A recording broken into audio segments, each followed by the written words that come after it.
मोदी जी ने नेताजी की प्रतिमा, जो जगह जॉर्ज पंचम की प्रतिमा थी वो खाली हुई थी, उस पे पहला हक नेताजी सुभाष चंद्र बोस जी का था।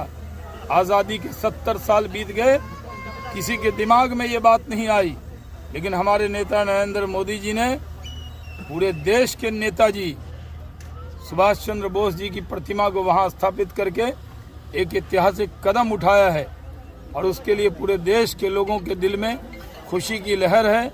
नेताजी को जो सम्मान मिलना था वो सम्मान देने का काम हमारी सरकार ने किया है। हम नरेंद्र मोदी जी का बहुत शुक्रिया अदा करते हैं।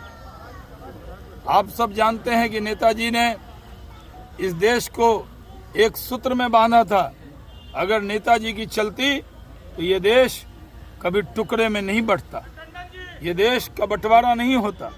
नेताजी के यहाँ से तो आवाज़ आई थी कि लाल किले से आई आवाज़, सहगल ढिल्लन और शाहनवाज। तो वो नेताजी के सिपाही थे, समाज के हर वर्ग को लेकर चलते थे।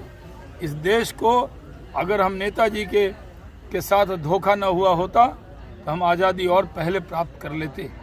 नेताजी लड़कर आज़ादी, उन्होंने कहा था तुम हमें खून दो और हम तुम्हें आज़ादी देंगे। ऐसे हमारे नेताजी थे।